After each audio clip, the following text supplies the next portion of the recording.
මුලින්ම ඔබතුමන් ආයුබෝවන් කියලා පිළිගන්නවා. අයිබෝන් ඔබතුමියට මම කැමතියි මුලින්ම ඔබතුමන්ව හඳුනා ගන්න. මම චාමර මීකස්වත්තේ කෝට්ටේ ආසනයේ තමයි පදිංචිය. කොළඹ ඩී.එස්. සේනානායක විද්‍යාලයෙන් මගේ අධ්‍යාපනය හැදෑරුවේ. දැනට මම මානව සම්පත් කළමනාකරණය පිළිබඳව හදාරමින් යනවා. මොකද මම ව්‍යාපාරිකයෙක් හැටියට මානව සම්පත් කළමනාකරණයට සම්බන්ධ ක්ෂේත්‍රයේ ඉන්නේ. විදේශ සේවා නියුක්ති කාර්යාංශයේ බලපත්‍රලාභී රැකියා නියුක්ති ආයතනයක් වන මදර්ස් ප්‍රයිවට් ලිමිටඩ් ආයතනයේ ප්‍රධාන විධායක නිලධාරී. ඊට අමතරව මේ එඩියුකේෂන් කන්සල්ටන්ට් කියන දරුවන් උසස් අධ්‍යාපනයට යොමු කිරීමේ ආයතනයේ ප්‍රධාන විධායක නිලධාරියා හැටියට කටයුතු කරනවා. ඒක තමයි මා ගැන තියෙන කෙටිම හැඳින්වීම. ඔබ ව්‍යාපාරිකයෙක්. ආයතන ගණනාවක හිමිකරුවෙක්. කොහොමද ඔබ දේශපාලනයට මුලින්ම පිවිසුනේ? ඔව් ඒ ප්‍රශ්නේ ආපු එක හොඳයි.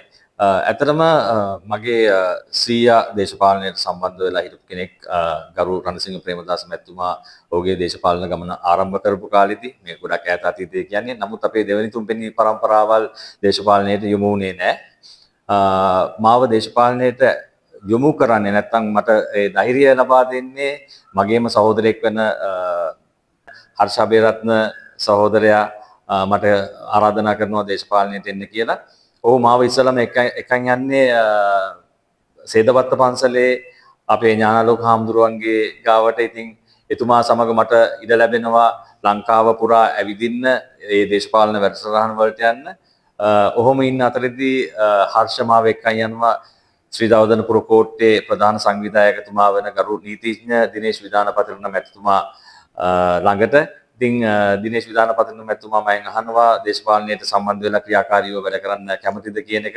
මම ඉතින් එහිදී ඔහුට උත්තරය දෙනවා ඔව් කියලා. ඉතින් ඔහුට තේරෙන්නේ නැති මට වැඩක් කරන්න පුළුවන් ගමට වැඩක් කරන්න පුළුවන් කෙනෙක් කියලා. ඉතින් මට ඔහු එන්න කියලා ආරාධනා කරනවා. ඒ 2023 අවදියේදී ඒ නාම යෝජනා පත්‍ර බාරග දුන්නට ඒ පළාත් පාලන ආයතන මැතිවරණ පැවැත්වුණේ නැහැ. එදැන්නින් පටන් මට කටයුතු කරන්න හම්බුණා එක්සත් ජාතික පක්ෂයේ නොයෙකුත් වැඩසටහන් වලට එතුමා සමග සම්බන්ධ වෙලා. ඉතින් ඒ හරහා තමයි මම මේ පළාත් පාලන මැතිවරණයට තරඟ කරන්න බැද්දගාන ආසනයෙන් පැමිණෙන්නේ. ඔව් මහත්මයාණනි 2023 වර්ෂයේ මැතිවරණයක් පැවැතුනේ නැහැ. ඒක කොහොමද ඔබතුමන්ට බලපෑවේ? 2023 පළාත් පාලන මැතිවරණය පැවැතුනේ නැහැ.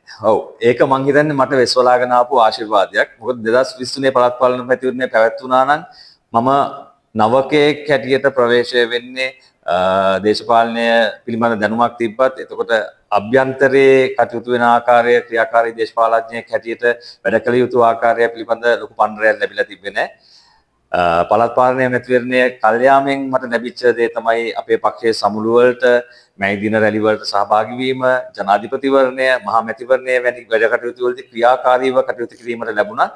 ඉතින් 2023 ඒ අවස්ථාවත් එක්ක මට අවස්ථාව ලැබෙනවා කෝට්ටේ බල මණ්ඩලයේ ලේකම්වරයා හැටියට වැඩ කරන්න.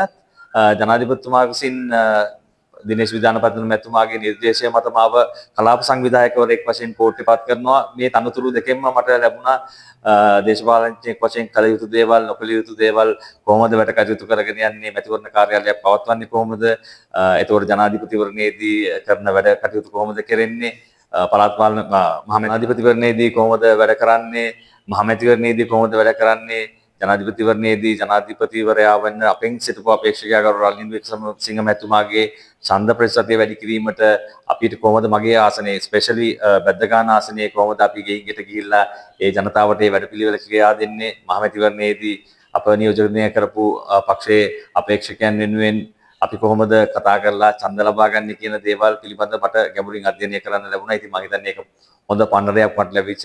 ඉතින් අද මම පළාත් පාලන මැතිවරණයට වැද්දගාන කොට්ටාශයෙන් තරඟ වදින්නේ නවකයෙක් හැටියට නෙමෙයි. ඔව් මහත්මයාණනි අපි දන්නවා ඔබතුමන් දේශපාලනඥයෙක් වගේම හොඳ සමාජ සේවකයෙක්. ඒ පිළිබඳව ඔබට යමක් පැහැදිලි කරන්න පුළුවන්ද? ඔව් කුඩා කල සිටම අපි පුරුදු කරලා තිබ්බා සමාජ සේවයට. ඒ කියන්නේ කෙනෙක්ට දෙයක් දෙන්න සමාජයේ නැති තැන් හොයලා හදන්න. නමුත් මම පිළිගන්න දෙයක් තමයි මාළුවෙක් දෙනවට වඩා මාළුවෙක් අල්ලන්න කියලා දෙන එක හොඳයි කියන එක. ඒ කාරණය පසකින් තිබියදී මට ගොඩක් අවස්ථාවල් වල ලැබුණා. මට හිතෙන දෙයක් තමයි මගේ පවුලේ අයත් එක්ක එකතු වෙලා පාසල් වලට අධ්‍යාපන ලබන දරුවන්ගේ අඩුපාඩු හොයලා නැත්නම් ආගමික ස්ථාන මම ආගමික ස්ථාන කිව්වම පන්සල් විතරක් කියන එක කියන්නේ මම පන්සල වෙන්න පුළුවන්, කතෝලික පල්ලිය වෙන්න පුළුවන්, මුස්ලිම් පල්ලිය වෙන්න පුළුවන්, හින්දු කෝවිල වෙන්න පුළුවන්. ඒ හැම තැනකටම මට කරන්න පුළුවන් දේවල් මම කරලා තියෙනවා. වැඩේ තියෙන්නේ මගේ මේ කරපු එකක්වත් Facebook එකේ දකින්න හම් වෙන්නේ නැහැ. සමහර අවස්ථාවල රජයට සම්බන්ධ ආයතනයකින් කරන තෑගි බෙදා දීමේ උත්සවයක් හරි ඒ වගේ වැඩසටහනක ඡායාරූප ඒ අදාළ ආයතනයෙන් පළ වුණොත් මගේ තියෙන වැරෙන්න මම අර කරපු දේ දාන්නේ නැහැ. ඉතින් ගොඩක් සමාජ සේවය කරනවා. දැන් මේ අවස්ථාවේදී අපිට තියෙන ඡන්ද නීති රීති මත ඡන්දය අවසන් වෙනකන් කරන්න බැරි කටයුතු තියෙනවා. ඉතින් ඒක නිසා මේ අවස්ථාවේ මදක් වැලකී සිටිනවා. නැවතත් මේ 6 වෙනිදාන් පස්සේ මගේ සුපුරුදු සමාජ සේවා වැඩසටහන මම පටන් ගන්නවා. ගරු ජනාධිපතිතුමා පිළිබඳ ඔබතුමාගේ අදහස මේමයි අපිට දැන් මේ තියෙන්නේ පළාත් පාලන මැතිවරණයක්. ඉතින් පළාත් පාලන මැතිවරණයකදී අපේක්ෂකයෙක්ට Tamanට හැකියාව තියෙන්න ඕනේ Taman කරන්නේ මොනවද කියන එක Tamanගේ ගමේ මිනිසුන්ට උත්තර දෙන්න. ජනාධිපතිවරයා ගෙනියන වැඩ කටයුතු පිළිබඳ ජනතාවගේ මතය ජනතාව අනාගතයේ පැවැත්වෙන ජනාධිපතිවරණයකදී පෙන්눔 කරයි. ඒගොල්ලෝ කැමතිද නැද්ද කියන එක. ඉතින් ඒක තමයි මගේ කෙටිම උත්තරේ. වර්තමානයේ තරුණ පරපුර බහුල වශයෙන් මත්ද්‍රව්‍ය සඳහා ඇබ්බැහි වෙලා තියෙනවා. මේ මැතිවරණ ඔබතුමා ජයග්‍රහණය කළොත් ඒ තරුණ පරපුර වෙනුවෙන් ඔබතුමා කුමක්ද කරන්න බලාපොරොත්තු වෙන්නේ? ඔව් ලොකු ප්‍රශ්නයක්. හොඳ ප්‍රශ්නයක්. ඒ අහපු ප්‍රශ්නේ අපි ගම් පළාත් ගත්තොත් ගොඩක් වෙලාවට මේක පවුල් වශයෙන් ගත්තොත් උඩ පවුල්, මධ්‍යස්ථ පවුල්, යට පවුල් කියලා කියන්න බෑ. අද මේ උදුර ගොඩාක් දුරට ප්‍රචලිත වෙලා තියෙනවා. අපිට කියන්න පුළුවන් පැතිරලා තියෙනවා කියන එක. ඉතින් අපිට කරන්න පුළුවන් හොඳම දේ තමයි දෙමාපියන්ව දැනුවත් කරන එක. ගොඩක් වෙලාවට අද දෙමාපියන් තරංකාරී ජීවිතයක් ගත කරන්නේ. ඒගොල්ලොන්ට වෙලාව නැහැ දරුවන් ගැන හොයලා බලන්න. ඉතින් හැමතිස්සෙම දරුවන් ගැන හොයලා බලලා දරුවන්ව ඒයින් මුදව ගන්න. ඒ මුදව ගන්නවට වඩා ඒකට යන්නේක වළක්වන්න පුළුවන් නම් හොඳයි කියන එක තමයි මම හිතන්නේ. ඉතින් ඒ සම්බන්ධයෙන් වැඩසටහනක් දියත් කිරීමට මගේ බලාපොරොත්තුවක් තියෙනවා. මම දැනගන්න කැමතියි ඔබතුමා මේ සමාජයට මොන වගේ පණිවිඩයක්ද දෙන්න කැමති? මොන වගේ දෙයක් කරන්න කැමති? හරි. එතකොට අපිට මේක දෙකොටසකට ගන්න පුළුවන්. එකක් තමයි මැතිවරණයට පෙර 6 වෙනිදාට කලින් පොඩි කාලයක් තියෙන්නේ. ඉතින් මම ඉස්සලම ඒ ගැන කතා කරන්න කැමතියි. මගේ බලාපොරොත්තුවක් තියෙනවා. දැන්ටමත් මම ඒකට කටයුතු ආරම්භ කරලා තියෙන්නේ ජේෂ්ඨ පුරවැසියන් කීප දෙනෙක් සමග ගමේ කමිටුවක් පත් කරන්න. ඒ කමිටුව තමයි ගමේ S2 වෙන්නේ. ඉතින් ඒ 10 දෙනෙක්ගෙන් යුත් කමිටුවක්. ඒ 10 දෙනා තමයි ගමේ තියෙන අඩුපාඩු හොයලා බලලා මට වාර්තා කරන්නේ. ඉතින් මේ කමිටුව පත් කිරීම දැන්ටම පටන් ගන්න තියෙනවා. මම හිතන්නේ තව දවස් දෙකක් විතර ඇතුළත මට මේ කමිටුව සම්පූර්ණ කරන්න පුළුවන්. එතකොට මේ කමිටුව හරහා තමයි ජයග්‍රහණයෙන් පස්සේ ගමේ අඩුපාඩු හොයලා බලලා ගමට මොනවද ඕනේ කියන එක තීරණය කරලා වැඩ කරන්නේ. එතකොට කොහොමද දන්නවා අපි නගර සභාවකට පළාත් පාලන ආයතනයකට ගියාට පස්සේ අපිට තියෙන්නේ ලැබෙන ප්‍රතිපාදන වලට යෝජනා ලබා දෙන්න.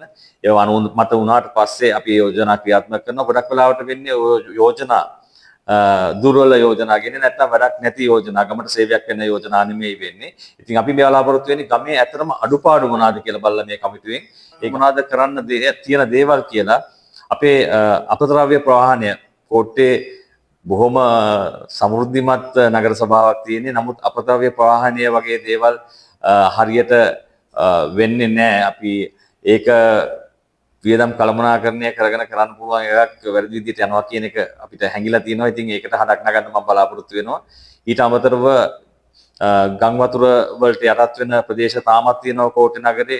ඒ පිළිබඳ හඩක් නැගීමටත් සහ ඒකට ක්‍රියාත්මක කිරීමටත් මම බලාපොරොත්තු වෙනවා.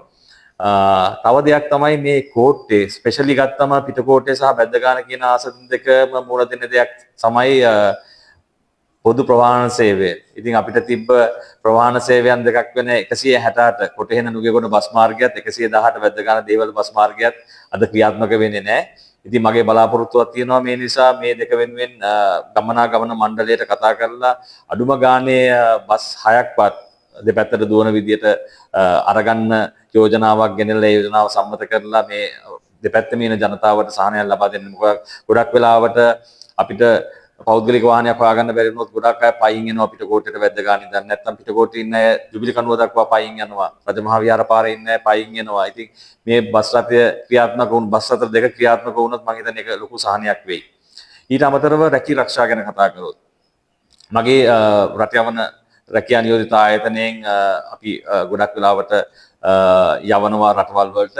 ඉතින් ඊට අමතරව මගේ පුහුණු පාසලෙන් පුහුණුව ලබා දීලා රැකියාවන් ලබා දෙන්න බලාපොරොත්තුව තියෙනවා තෝරාගත් කීප දෙනෙක්ට. මොකද අපි ව්‍යාපාරයක් කරන නිසා අපිට හැමදේම නොමිලේ කරන්න බෑ.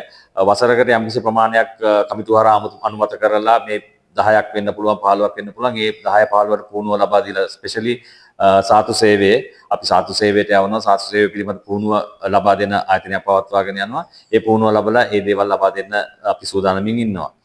තව දෙයක් තමයි අපි බැලුවොත් ගර්භණී සායන මාතෘ සායන ළමා සායන වැඩිහිටියන්ට තියෙන සායන මේ සායන ගොඩක් තියෙනවා. ඉතින් ඒවයි පහසුකම් ගැන හොයා බලන්න හදනවා අපි වැඩපිළිවෙලක්. මේ සායන ගොඩක් වෙලාවට අපි පවත්වන සායන වලින් නිර්දේශය නැත්නම් වට්ටෝරුව ලබා දෙන එක විතරයි කරන්නේ.